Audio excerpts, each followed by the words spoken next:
El menos no tiene audio. Ahí sí, sorry. ¿Se ve ahí? ¿Si me pueden ayudar?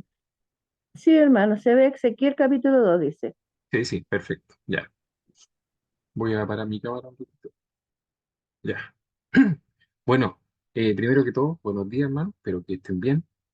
Eh, Vamos a este primer día de la semana. Vamos a continuar con el estudio que hicimos el domingo pasado, donde estudiamos el capítulo 2 de Ezequiel, la primera parte. ¿Ya? Así que hoy día lo vamos a terminar. El capítulo 2 de Ezequiel es un capítulo que es básicamente bien cortito, ¿no? Tiene como 13, 14 versículos. ¿Ya? Entonces, bueno, eh, nosotros estamos estudiando, eh, al menos por mi parte, ¿cierto? Bien profusamente lo que son los profetas. Los días jueves estamos estudiando el libro de Ezequiel, o sea, de Jeremías, y los domingos, los primeros días de la semana, en las oportunidades que tengo de impartir la palabra, ¿verdad? Estamos estudiando Ezequiel, así que estamos ahí estudiando duro con los profetas, ¿ya? Así que vamos, como les dije, a continuar con la parte del capítulo 2, ¿cierto? Bueno, esta imagen, me imagino que ya se la deben saber de memoria, ya, eso espero, ¿cierto? Que es básicamente el contexto histórico, ¿cierto?, del libro de Ezequiel, ¿ya? Y yo siempre acá le he dicho que yo pienso de que son como dos cosas las principales de esta imagen que está acá y del contexto histórico que uno puede tener de este tema, ¿ya? El primero son los profetas que salen acá abajo, ¿ya? Eh, Generalmente uno no tiene conocimiento de que Jeremías y Ezequiel eran como, y Daniel fueron básicamente como contemporáneos, ¿verdad? Y que hablaron de lo mismo, ¿ya? Que era al pueblo de Israel, ¿verdad? Entonces acá tenemos Jeremías, Ezequiel y Daniel, que básicamente hablaron, ¿verdad? Al pueblo en distintos lugares, ¿ya? Jeremías estaba en Jerusalén, ¿cierto? Así como in situ en Jerusalén. Ezequiel estaba en Babilonia con los primeros deportados, ¿verdad?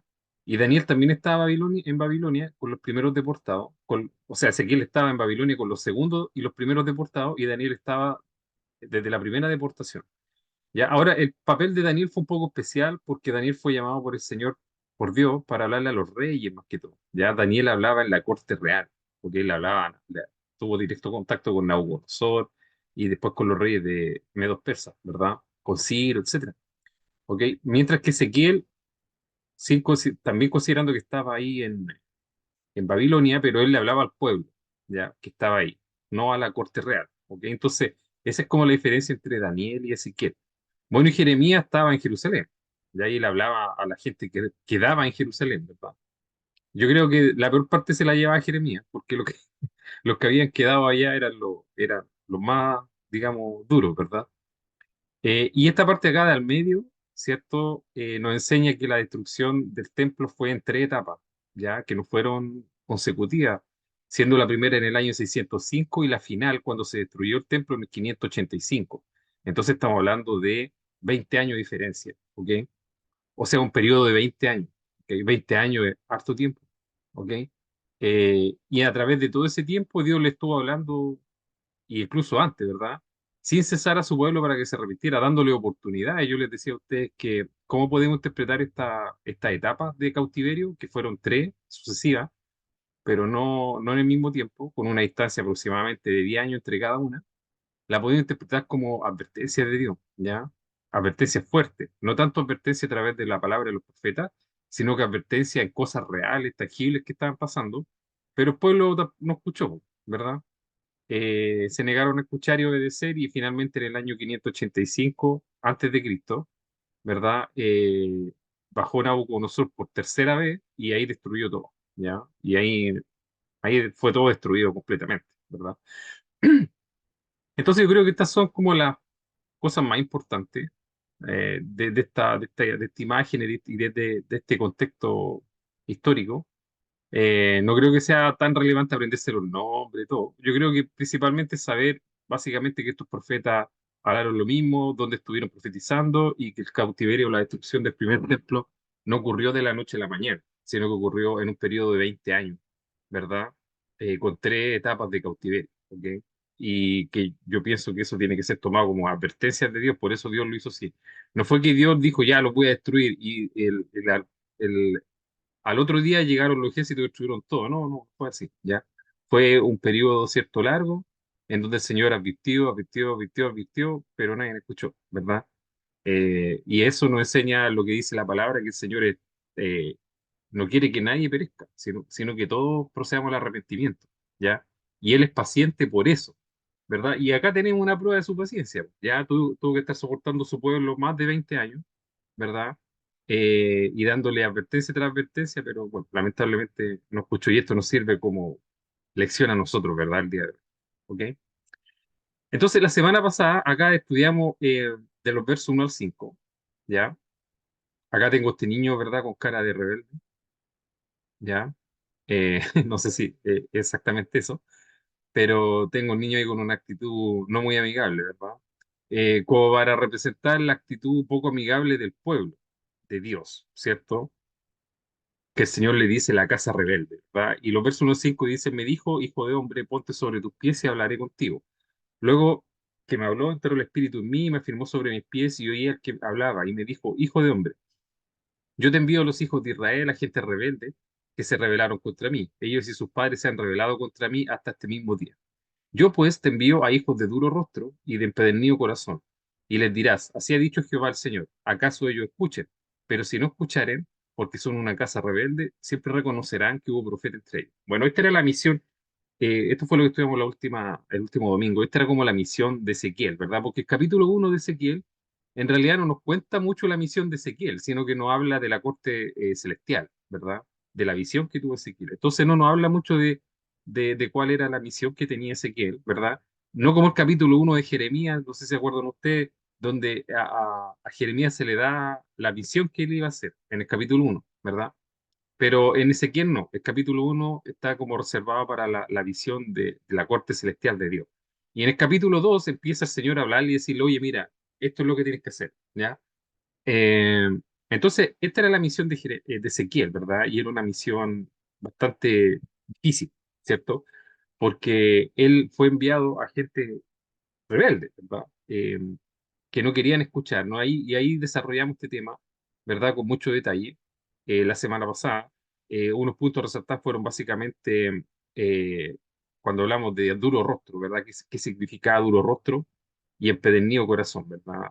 Dando a entender la maldad que el pueblo tenía, ¿cierto? En ese tiempo y el descaro con el que hacían las cosas, ¿cierto?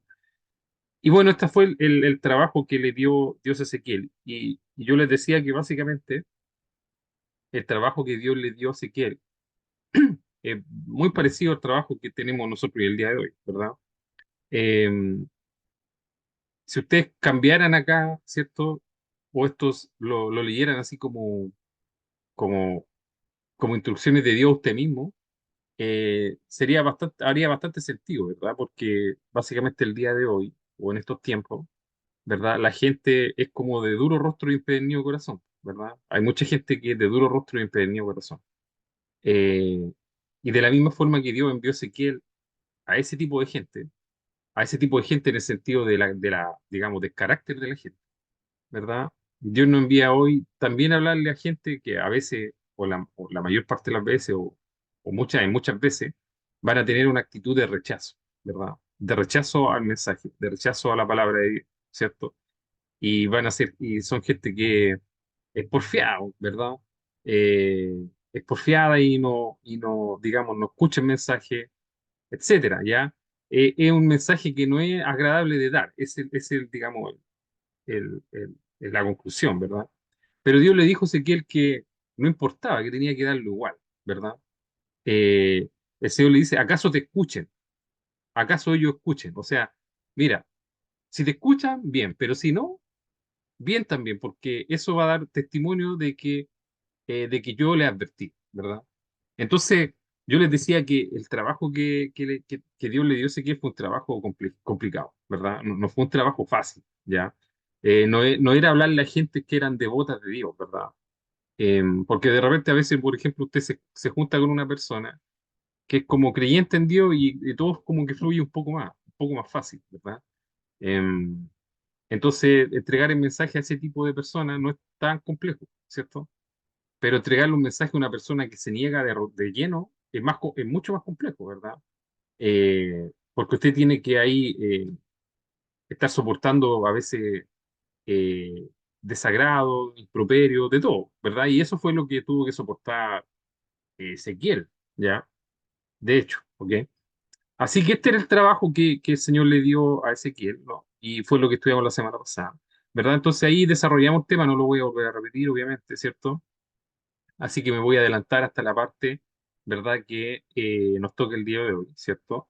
Que está a continuación de esta lámina acá, ¿cierto?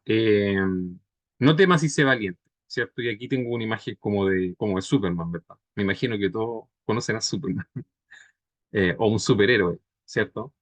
Da- de- Tratando de demostrar o de denotar, ¿cierto? El hecho de que el Señor le dice de antemano que tiene que ser valiente, que no tiene que tener miedo, ¿ya? Y tiene que ser valiente, ¿ok? Dice los versos 6 y 8.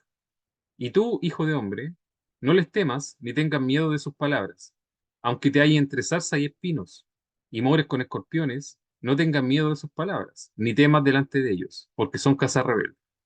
Les hablarás pues mis palabras, escuchen o dejen de escuchar, porque son muy rebeldes. Mas tú, hijo de hombre, oye lo que yo te hablo. No seas rebelde como la casa rebelde. Abre tu boca y come lo que yo te doy, ¿verdad? Bueno, acá el mensaje este mensaje acá se divide como en dos partes, ¿verdad?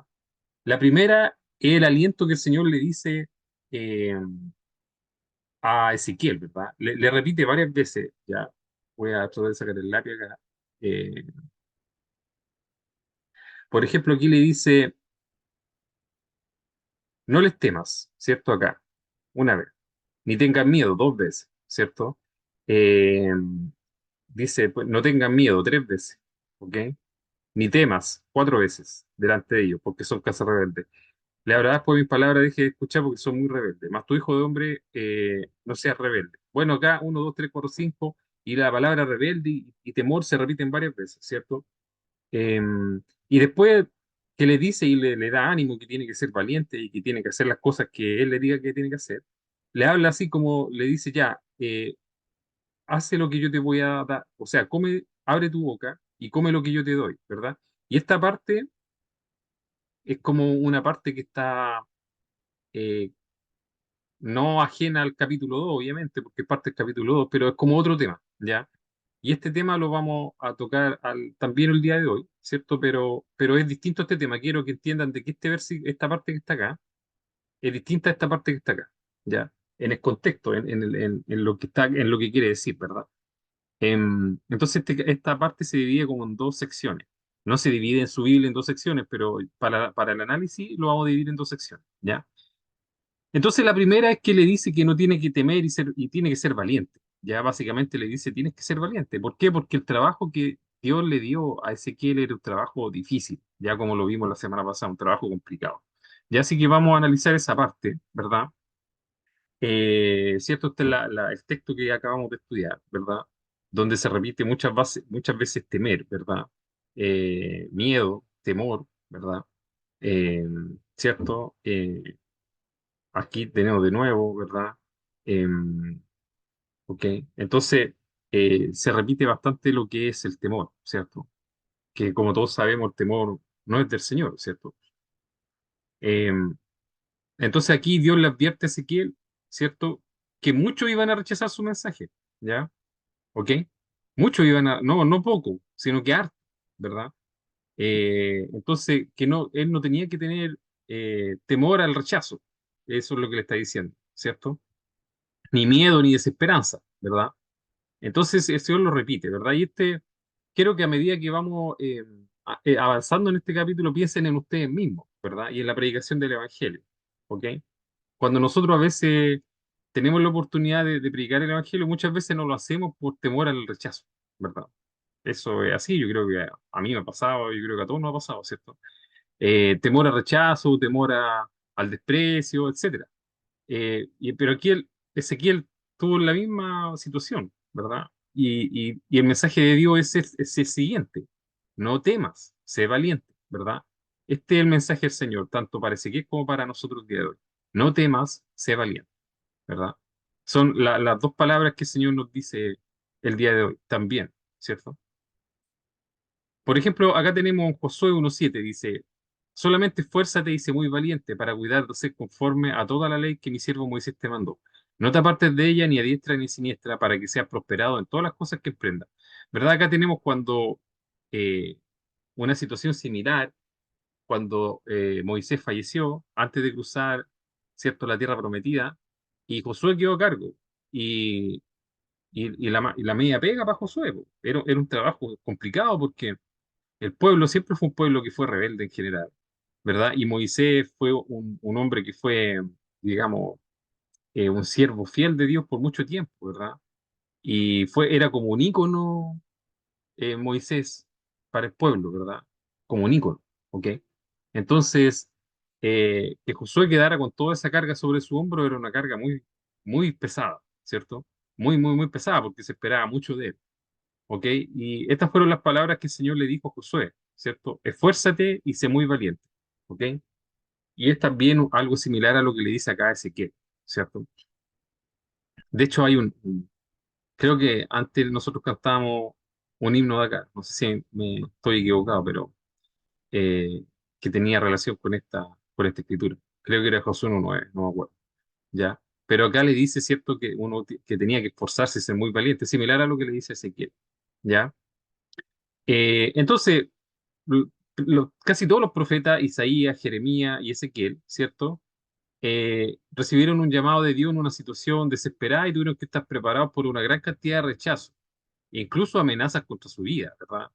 Y eso lo vemos en la siguiente escritura, por ejemplo, en Isaías 54, 15 y 17 dice, si alguno conspirare contra ti, lo hará sin mí. El que contra ti conspirare, delante de ti caerá. He aquí que yo hice al herrero que sopla las ascuas en el fuego y que saca la herramienta para su obra, y yo he creado al destruidor para destruir. Ninguna arma forjada contra ti prosperará, y condenarás toda lengua que se levante contra ti en juicio. Esta es la herencia de los siervos de Jehová, y su salvación de mí vendrá, dijo Jehová. Bueno, acá el Señor le está diciendo a Isaías, ¿cierto? Que si alguno conspirare contra ti, lo hará sin mí. Cuando le dice eso, implícitamente le está diciendo que va a haber gente que va a conspirar contra él. ¿Ya? ¿Ok? Pero le dice que no tiene que tener miedo porque esta gente, al hacerlo sin él, sin Dios, iba a fracasar. ¿Cierto? De hecho, le dice, ninguna arma forjada contra ti prosperará. ¿Verdad? Dando a entender que Isaías estaba protegido, pero también dando a entender que iba a haber gente o personas, ¿cierto?, que se le iban a poner a Isaías y que iban a tratar de destruir, ¿verdad? Iban a tratar de desanimarlo, iban a tratar de que reculara, ¿verdad? De que se echara para atrás, ¿ok? A través de amenazas y de meterlo en la cárcel y distintos tipos de artimañas, ¿verdad? Pero el Señor le decía que esa artimaña no iban a prosperar, ¿cierto? De la misma forma, el Señor a Jeremías le dice en el capítulo 1, cuando nosotros estudiamos el libro de Jeremías, le dice, y pelearán contra ti, pero no te vencerán, porque yo estoy contigo, dice Jehová, para librar, ¿verdad? También lo mismo, ¿cierto? A Jeremías le dice, oye, van a pelear contra ti, pero no van a prosperar, porque no tienen mi apoyo, ¿cierto? Porque yo estoy contigo, de hecho, no con ellos, ¿ya? Entonces, acá tenemos que todos los profetas, Isaías, Jeremías, Ezequiel, se enfrentaron al mismo tipo de rechazo, ¿cierto? Y el Señor les da el mismo tipo de aliento. Tienes que ser valiente, ¿cierto? No tienes que tener miedo, tienes que ir adelante, ¿ya? Fírmese adelante, fírmese adelante, huéstate la fe, ¿verdad? Como dice sin temor alguno, que el Señor nos ve, ¿cierto? Creo que así dice el himno, ¿verdad? Hay un himno que dice eso. Entonces ese ha sido el mensaje del Señor a través de toda la historia para los siervos que lo sirven a Él, ¿verdad? Hay dos denominadores comunes digamos, en servir a Dios. El primero que va a tener rechazo, ¿ok? Ese es lo primero, ¿ok? Rechazo. Va a haber, la mayor parte del ministerio va a ser rechazo, ¿ya? Rechazo a tus palabras, a cualquier cosa que uno diga, es probable que mucha gente se va a oponer, ¿ya? O algunas personas se van a oponer, ¿ok? Y lo primero es que debido a ese rechazo uno tiende como a no querer hablar o a callar. Entonces si Dios dice, no, tienes que hablar. ¿verdad? Tienes que ser valiente, no tienes que tener miedo, ¿verdad? Entonces, de cierta forma, el servir al Señor, como uno podría decir por ahí, es para valientes, ¿verdad? Porque hay que ser valiente, ¿cierto? Porque es fácil decir las cosas que la gente quiere escuchar, pero no es fácil decir las cosas que la gente no quiere escuchar, ¿verdad? Porque al final la gente la termina tomando contra uno, ¿verdad? Entonces empiezan a desacreditarlo, empiezan a hablar cosas y todos los ojos están atentos sobre la vida de uno, ¿verdad? Porque imagínense cuántos ojos estaban atentos sobre lo que hacía Jeremías. De hecho, cuando el Señor Jesús estuvo en la tierra, todos andaban detrás de mucha gente andaba detrás del Señor Jesús, no para escuchar lo que él decía, sino que para escuchar si se equivocaba en algo, ¿ya? Para acusarlo por eso, ¿ok? Entonces, en los siervos del Señor como Jeremías, Isaías, ¿verdad? Aparte de todo de todo el rechazo que recibían, todos los ojos de la gente estaba sobre ellos para ver en qué se equivocaban. Entonces tenían que ser hombres o personas intachables, ¿cierto? Intachables. Entonces, el servir al Señor tiene esas características, ¿ya? Y es importante que las entendamos, ¿verdad? Es importante que las entendamos y que nos preparemos para eso, ¿ok? Muy bien. Entonces, bueno, acá este llamado fue difícil, yo les dije, ¿verdad? Y probablemente fue más fácil más llevadero por la visión que tuvo Ezequiel, ¿verdad? Que Ezequiel tuvo una visión del trono del Señor. Entonces, de cierta manera, uno podría llegar a pensar que al ver la majestad y la gloria del Señor, eso le dio fuerza y coraje para resistir, ¿verdad? Los embates punzantes o el rechazo del hombre. Podría ser, ¿verdad? Era uno de los pensamientos que se me vino a la mente cuando estaba haciendo este estudio, ¿ya? Eh, bueno, acá no les temas, ¿verdad? Esto se repite 4 veces, le dije yo, más o menos aproximadamente, ¿verdad? Esta es la amonestación contra el temor pecaminoso, ¿verdad? Porque hay un tipo de temor que es el temor de Dios, que es un temor correcto, pero está este temor, ¿verdad? Que es un temor pecaminoso, ¿verdad? Que es temerle a los hombres o a las cosas que hace el hombre más que a Dios, ¿cierto? Entonces el Señor le repite muchas veces a Ezequiel para que no se lo olvide, ¿verdad? Eh, entonces, y también aplica a nosotros para que no, para que cumplamos con nuestro deber y no dejemos de hacerlo por el temor, ¿verdad? Según de Timoteo 1:7 dice, porque no nos ha dado Dios espíritu de cobardía, sino de poder, de amor y de dominio propio. No de cobardía, no de temor, ¿verdad? ¿Ok? Sino de poder, de amor y dominio propio, ¿ya? Entonces, el temor al rechazo, yo creo que es uno de los temas más relevantes en la vida del creyente, porque básicamente todos nosotros, ¿verdad? Todas las personas no quieren ser rechazadas, ¿verdad? Nadie quiere ser rechazado. Yo creo que todos queremos, cuando estamos como en un grupo de gente, eh, que nos consideren, que nos incorporen, ¿verdad? No ser rechazados, ¿verdad? Pero acá tenemos, ¿verdad? El Señor que nos está diciendo que cuando leemos es muy probable que tengamos rechazo y que tenemos que ser valientes y no tener miedo, ¿cierto? Em, Aquí el Señor les dice, escuchen o dejen de escuchar. Eh, Ezequiel podría haber dicho, bueno, como esta gente no me va a escuchar, ¿para qué le voy a hablar? Pues, ¿verdad? Pero el Señor le decía, no, tienes que hablarle igual. Así te escuchen o no te escuchen, ¿verdad? Eh, ¿Por qué? Porque eso iba a ser de testimonio para ellos, ¿verdad? Eh, de que, de que el Señor siempre estuvo ahí para advertir, ¿verdad? Este concepto también sale en 2 Timoteo 4:2. Dice, te escarezco delante de Dios y del Señor Jesucristo, que jugará a los vivos y a los muertos, en su manifestación y en su reino. Que prediquen la palabra, que instes a tiempo y fuera de tiempo. Redarguye, reprende, exhorta, con toda paciencia y doctrina, ¿verdad? Estas eran las instrucciones que Pablo le daba a Timoteo, ¿verdad? Aquí le dice que predique la palabra, que instes a tiempo y fuera de tiempo. ¿Qué significa tiempo y fuera de tiempo? O sea, siempre, ¿verdad? Es similar a escuchen o dejen de escuchar. Es como otra forma de decirlo, creo yo, ¿verdad? A tiempo y fuera de tiempo, ¿ok? O sea, a tiempo quiere decir, por ejemplo, ya sea que te escuchen, igual a tiempo. Y fuera de tiempo, ya sea que no te escuchen, ¿verdad? O dejen de escuchar. Eso es fuera de tiempo. Dejen de escuchar es sinónimo fuera de tiempo, ¿verdad? Entonces, el Señor acá le está diciendo, o sea, a través de Pablo, ¿verdad? Eh, a través de Pablo, el Señor le está diciendo a Timoteo que tiene que hablar, así lo escuchen o no lo escuchen. Igual que lo que le dijo a Ezequiel, ¿cierto? Redarguye, reprende, exhorta. ¿verdad? O sea, tienes que estar siempre repitiendo las cosas, ¿verdad? Eh, con paciencia y doctrina, ¿cierto? Paciencia, ¿por qué?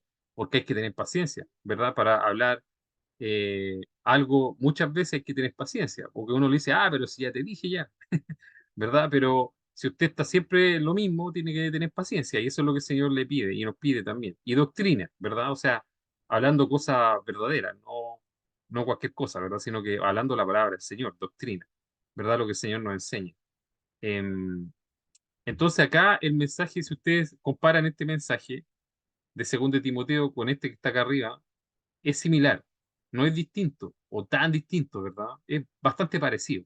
Y es por eso lo que yo les decía, ¿cierto? Que, y si comparan esto también de la cobardía, ¿verdad? Eso es lo que yo les decía, que los mensajes que Dios le dio a Ezequiel son bastante aplicables a nosotros hoy día, el día de hoy, ¿verdad? Aunque uno no lo crea o no lo quiera aceptar, pero son bastante parecidos, ¿cierto? Eh, les dice acá, no sea rebelde como la casa rebelde, le dice, ¿cierto? El Señor a Ezequiel, dándole a entender que él tenía que ser distinto al resto, ¿verdad? Y también el Señor nos dice lo mismo el día de hoy, sean distintos, no se conformen a este siglo, ¿verdad? Usted tiene que ser distinto. El Señor le dice acá a Ezequiel, tú no tienes que ser rebelde como la casa rebelde, o sea, no tienes que ser rebelde como el resto de la gente, ¿verdad?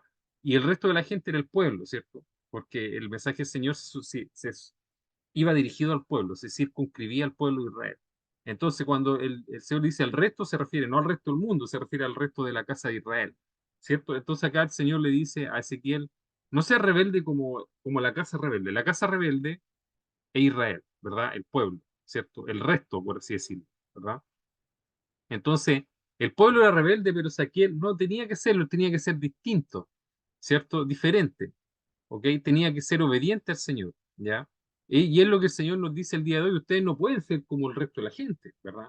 Ustedes tienen que ser distintos, ustedes son, como dice la palabra, ustedes son real sacerdocio, linaje escogido, ¿verdad? Tienen que ser diferentes. Ustedes son nación santa, distinto a lo otro, ¿verdad? Y es lo mismo que acá el Señor le está diciendo a Ezequiel. Entonces aquí yo estoy haciendo como un paralelo, ¿verdad? No sé si se han dado cuenta, pero un paralelo, no tanto estudiando, o sea, estudiando Ezequiel, pero haciendo un paralelo con nosotros el día de hoy, ¿verdad? Porque eso es importante para que entendamos que estas palabras que están en estos libros proféticos, como Ezequiel o Jeremías, aplican a nosotros el día de hoy, ¿verdad? Uno no lo querría entender o aceptar, pero es así, ¿ya? Si tú te pones a pensar un poco, ¿verdad? En el tipo de mensaje que el Señor le daba a los profetas, es totalmente aplicable al día de hoy, a las situaciones que nosotros vivimos en la predicación de la palabra, ¿verdad? O en la enseñanza de la doctrina, ¿ok? Es muy similar, ¿ok? Y aquí le dice, abre tu boca y come lo que yo te doy, ¿cierto? Entonces desde esta parte para adelante, es como una parte que, que digamos que es un poco distinta a lo que viene diciéndole el Señor antes, ¿verdad? Bueno, aquí le da una orden, ¿cierto? A Ezequiel diciéndole que hiciera algo inusual, ¿verdad? Muchas veces Ezequiel a través del libro va a tener que hacer cosas inusuales, ¿cierto? Pero aquí se le dice, come tu boca y abre lo que yo te doy, ¿verdad? Le da cierto, como un libro, ¿verdad? ¿Ok? Un pergamino, ¿ok? Básicamente eso es lo que el Señor le da, ¿cierto? Pero esto también lo podemos interpretar el día de hoy eh, como la palabra de Dios, ¿verdad? Dice, desead, 1 Pedro 2:2 dice, desead como niños recién nacidos la leche pura de la palabra, para que por ella crezcáis para salvación, ¿verdad? Es como a un alimento espiritual. Entonces acá lo que el Señor le va a dar a Ezequiel en este versículo cuando dice, abre tu boca y come lo que yo te doy, le da como las palabras del Señor, ¿verdad? Y se simboliza como en algo que Ezequiel se tiene que comer, ¿ya? Pero esa es la palabra del Señor para que él después hablara eso, básicamente, eso es, ¿ya? Eh, entonces, los siervos de Dios deben recibir la palabra de Dios como si realmente la comieran, como dice acá Colosenses 3:16-17. Dice, la palabra de Cristo more en abundancia en vosotros, ¿ya? Fíjese lo que dice aquí, la palabra de Cristo more en abundancia en vosotros, ¿verdad? Entonces, eh, cuando no habla así como de comer, ¿cierto? La escritura nos dice aquí como niño recién nacido, ¿verdad? La leche, bueno, tomar, comer, alimentarse. Eso se refiere básicamente para que la palabra more en nosotros y después nosotros la podamos hablar. El Señor quiere que la palabra more en abundancia en nosotros, no para que la dejemos ahí escondida, ¿cierto? Sino que para que la enseñemos, para que la exhortemos, ¿verdad? Con toda sabiduría, ¿cierto? Eso es básicamente el propósito del Señor, ¿verdad? Que nosotros nos alimentemos de la palabra de Dios para que después la podamos enseñar y exhortar a otros, ¿verdad? Con toda sabiduría, ¿cierto? A, eh, como le decía a Timoteo, ¿cierto? Entonces, eh, sin perjuicio de lo anterior, yo le dije que desde esta parte como que empieza otra sección del libro, ¿verdad? Que son los versículos 9 y 10, que son los últimos versículos del capítulo 2. Dice, después que el Señor le dice, come lo que yo te doy, dice que Ezequiel miró, el versículo 9 miró, y aquí una mano extendida hacia mí, y en ella había un rollo de libro, y lo extendió delante de mí, y estaba escrito por delante y por detrás, y había escrita en él endechas y lamentaciones y ayes, ¿ya? Entonces, esto es importante que entendamos estos versículos. Eh, ¿Por qué? Eh, bueno, porque acá el Señor le da un libro para que él se lo coma, ¿verdad? ¿Ok? Y ese libro dice que estaba escrito por delante y por detrás. ¿Y qué tenía el libro escrito? ¿Verdad? El libro tenía endechas, lamentaciones allí, o sea, era un libro de juicio, ¿verdad? Ahora, tenemos que entender lo siguiente. El Señor no le dio un libro literal a Ezequiel para que se lo comiera, así como que yo les pasara una Biblia y diría, cómanse la Biblia, así literalmente cómansela como, digamos, como se comen un pan, por así decirlo, ¿verdad?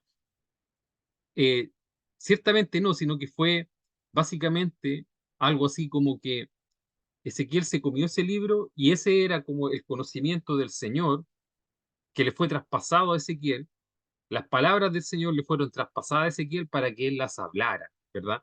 Algo similar ocurre cuando el Señor le decía a los discípulos que cuando ellos se enfrentaran a reyes, no tenían que tener miedo porque él iba a poner las palabras en su boca para que ellos hablaran, ¿verdad? ¿Ok? Es algo similar, ¿cierto? Es algo similar a lo que le está diciendo acá a Ezequiel. O a veces uno en la misma oración, o a veces uno quiere hablar algo a alguien y uno dice, Señor, pon tus palabras en mi boca, ¿verdad? Ese Señor, pon tus palabras en mi boca, simboliza básicamente que nosotros estamos pidiéndole a Dios que las palabras de Él estén en nuestra boca, ¿verdad? ¿Ok? Entonces, esta imagen de Dios pasándole un libro a Ezequiel para que se lo coma, simboliza eso, hermano, ¿ya? Simboliza que Ezequiel tenía que, primero que todo, recibir el conocimiento del Señor y las palabras del Señor para él poder después hablarlas, ¿verdad? Y el comerse ese libro simboliza eso, básicamente, ¿ya? Simboliza poder después tener esas palabras para hablarlas al resto, ¿ok? Eso es básicamente lo que simboliza eso de comer el libro, ¿verdad? No es literal así comerse un libro, porque obviamente uno no puede comerse un libro, ¿ya? O sea, literalmente uno no se lo puede comer. Tal vez sí, no sé, pero va a tener problemas estomacales de seguro, ¿cierto? Eh, pero lo que quiere decir esto es que nosotros tenemos que adquirir el conocimiento de Dios, adquirir el conocimiento de Dios para después poder traspasarlo, para poder después hablarlo, porque ¿cómo vamos a hablar del Señor o cómo vamos a hablarle la palabra del Señor a otros si no la sabemos? ¿Ya? Primero tenemos que alimentarnos o adquirir conocimiento para después enseñarlo, traspasarlo a otros, ¿ya? Entonces, este hecho de que Ezequiel se comiera este libro simboliza eso. Y lo que el Señor quiere también es que nosotros nos comamos la palabra de Él para que después la traspasemos a otros. No literal, ¿cierto? Sino que adquiramos conocimiento a través de estudiando su palabra, ¿cierto? A través del estudio de la palabra. De esa forma nosotros podemos adquirir el conocimiento de Dios para después traspasarlo a otro, porque o si no, no vamos a poder hacerlo, po, ¿ya? Y era lo que yo les decía básicamente en los estudios de día jueves, cuando el Señor decía, lo que yo quiero es conocimiento de Dios y no sacrificio, ¿cierto? Es lo que el Señor decía. Lo que yo quiero de ustedes no es sacrificio, es que me entiendan y me comprendan, ¿verdad? Que sepamos cómo opera la mente del Señor. Obviamente nunca lo vamos a entender al 100% porque el Señor es infinito y nosotros no. Pero que entendamos cómo el Señor opera, ¿verdad? Cómo piensa el Señor respecto a algunas cosas básicas, ¿ya?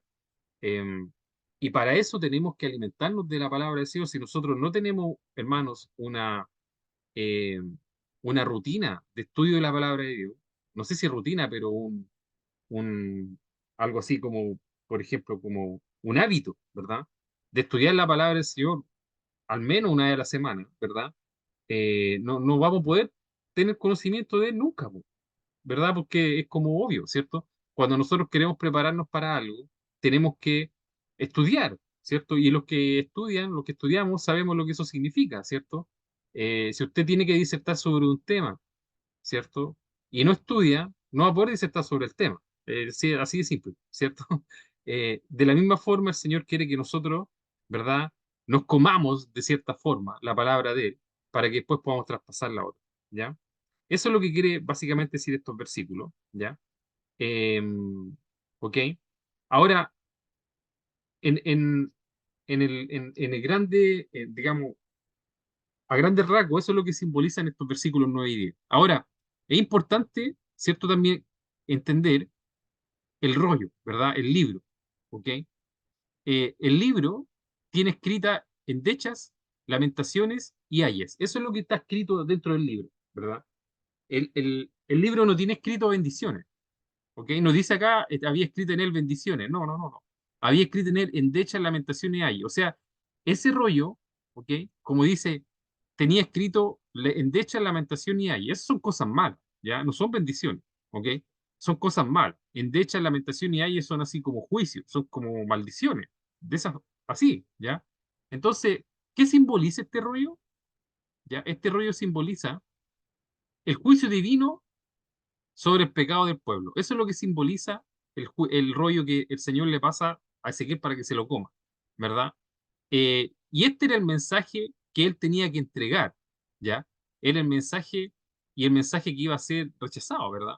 O sea, el mensaje que tenía que hablar Ezequiel era un mensaje de endechas, de lamentaciones y ayes, ¿verdad? Entonces era un mensaje duro, duro, ¿verdad? Un mensaje difícil, no era un mensaje así como, oye, te vengo a dar buenas noticias, no, te vengo a dar malas noticias, ¿ya? Ese era el mensaje o el trabajo que tenía que hacer Ezequiel, te vengo a dar malas noticias, ¿verdad? Y en las malas noticias eran el juicio, ¿ya? Entonces por eso tiene escrito esto el libro, ¿verdad? Tiene escrito Lamentaciones, endechas y ayes, ¿verdad? Y ese era el mensaje que Dios llevaba al pueblo. O sea, el mensaje era, oye, si ustedes siguen por este camino, esto es lo que les espera, ¿verdad? Y este era el mensaje, ¿verdad? Entonces, el similar al mensaje, ¿cierto? Que entregaba a Jeremías también, ¿verdad? Era un mensaje de, oye, si ustedes no se arrepienten, viene este juicio, ¿verdad? Que es lo que hemos estudiado extensamente los días jueves, ¿verdad? Ahora, este mensaje, esta parte, ¿por qué es importante esta parte de, digamos, de este libro? Porque es importante para entender un pasaje muy eh, relevante que está en Apocalipsis. El pasaje que está en Apocalipsis, este que está acá, dice, y vi en la mano derecha del que estaba sentado en el trono un libro, fíjese, un libro, escrito por dentro y por fuera, ¿verdad? O sea, similar a lo que vio Ezequiel, ¿verdad?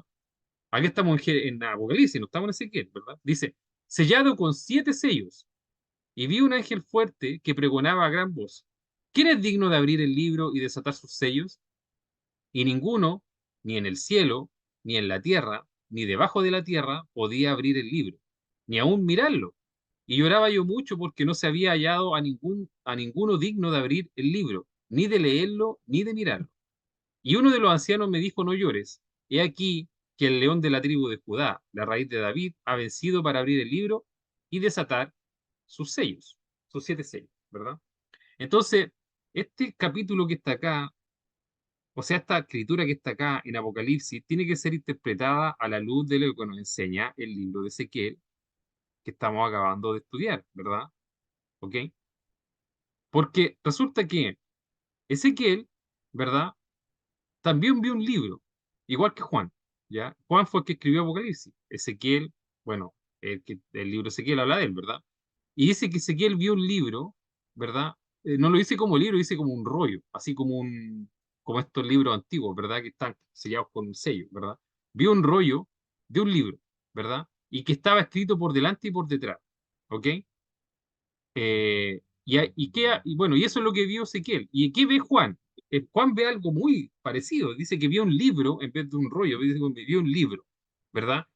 Y el libro también está escrito por dentro y por fuera, aquí dice, o por delante y por detrás. Yo creo que es como, son como sinónimos, ¿verdad? Y estaba sellado con 7 sellos. Bueno, Juan vio, lo que vio Juan era de estos, digamos, de estos rollos antiguos, yo lo voy a tratar de dibujar acá, que eran así como una hojita enrollada, ¿verdad? Y que acá se le ponía un sello, ¿verdad? Que era como la imagen de, o el sello de quien envió el libro, ¿verdad? Pero este en vez no tenía un sello, y ese sello lo sellaba. Entonces tú para abrir el libro tenías que romper el sello, ¿verdad? Pero tenía 7 sellos así, ¿verdad? Tenía 7 sellos, que eran como la marca del que escribía el libro, ¿verdad? Entonces eso fue lo que vio Juan. Ya la escritura dice libro, pero cuando usted lee el libro, usted se imagina como un libro que nosotros tenemos el día de hoy, con empastado y con todo.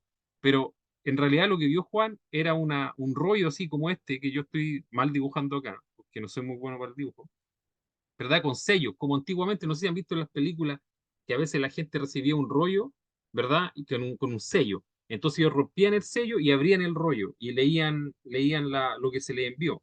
Bueno, eso es lo que vio Juan, ¿verdad? Entonces, de cierta forma, no era tanto como un libro, sino que era muy parecido a un rollo, ¿verdad? A lo mismo que vio Ezequiel. Entonces, acá Juan ve este libro, por así decirlo, que yo digo que es un rollo, con 7 sellos, ¿verdad? Entonces, la pregunta está en decir, bueno, ¿y qué tiene este libro de Apocalipsis? ¿Qué tenía dentro? ¿Verdad? ¿Qué tiene dentro este libro de Apocalipsis? ¿O qué está escrito en el libro que sale en Apocalipsis? Bueno, lo mismo que está escrito en el libro de Ezequiel, ¿ya? De hecho, en Lamentaciones y hay, ¿ok? Porque en la forma, uno puede decir, sí, pero es que Ezequiel es Ezequiel y Juan es Juan, ¿verdad? Son dos acontecimientos separados.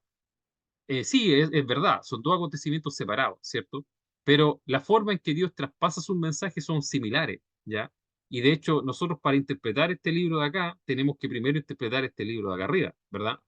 Entonces, básicamente lo que simboliza el libro de Apocalipsis, ¿ok? Es lo mismo que simboliza el libro de Ezequiel. Esto quiere decir, ¿verdad? Que el libro de Apocalipsis tiene también escritas en él endechas, lamentaciones y ayes. Y de hecho, esto es así cuando nosotros después seguimos leyendo Apocalipsis y vemos que Jesús empieza a romper los sellos, ¿verdad? Y eran puras plagas, ¿verdad? Eran puras cosas, era puro juicio, ¿verdad? Lo primero que sale son los caballos, ¿verdad? Los caballos, el caballo blanco, el caballo rojo, el amarillo, o sea, el bermejo y el negro, ¿ya? Esos son los primeros 4 sellos, ¿verdad? Pero a veces la gente tiene dificultades en interpretar qué simbolizan esos sellos. Yo creo que la respuesta es más simple. Esos sellos simbolizan juicio, ¿verdad? Y todas las cosas que salgan de los sellos del Apocalipsis tienen que ser interpretadas a la luz de, de qué juicio es lo que está saliendo de ahí.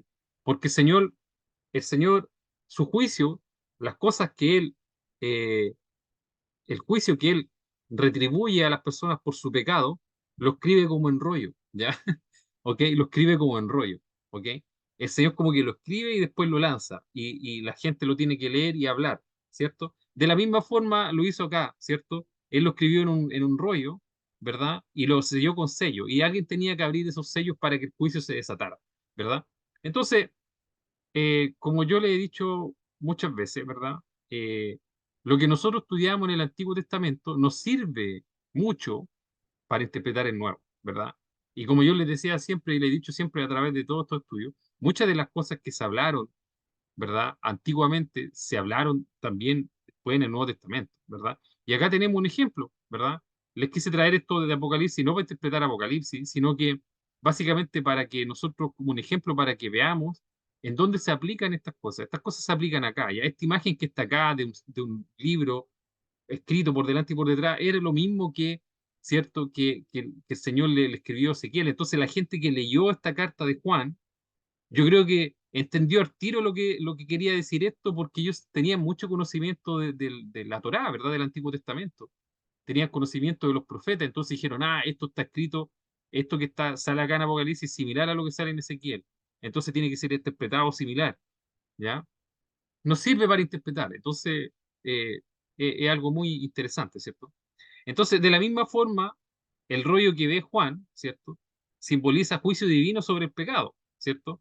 Este juicio lo componen todas las plagas desatadas posteriormente, los sellos, las copas, etcétera, ¿verdad? Porque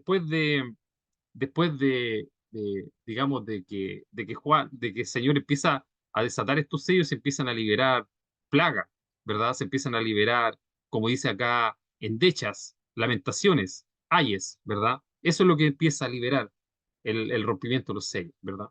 De la misma forma que Ezequiel, cuando ve este libro escrito por delante y por detrás y se lo come, él entiende de que lo que él tiene que ir a hablar son endechas, lamentaciones y ayes, ¿ya? Así que con eso finalizamos el capítulo 2, ¿verdad? Bueno, es un capítulo que es como yo diría la introducción al libro, ¿cierto? Acá tenemos el trabajo que Dios le mandó a hacer Ezequiel. El trabajo que Dios le mandó a hacer Ezequiel fue, ¿cierto? Ir a hablarle a gente rebelde, ¿cierto? Que no iba a escuchar su mensaje, pero que tenía que ser valiente, ir y decirlo igual. ¿Y qué le iba a tener que decir? ¿Qué cosa le iba a tener que decir? Juicio, ¿verdad? El juicio de Dios, era lo que tenía que decir. Entonces, este capítulo 2 nos da a nosotros la introducción al libro, de eso se va a tratar el libro, ¿verdad? De aquí en más, ¿verdad? Eh, y un poco distinto al libro de Jeremías, cuya introducción está en el capítulo 1, ¿verdad? Pero acá en Ezequiel está en el capítulo 2, básicamente porque el uno se dedica a describir el trono celestial, ¿ya? Así que eso, hermano, espero que este estudio haya sido bendición y nos vemos otra semana con la primera parte del capítulo 3. Eso. Amén, hermano. Gracias, hermano.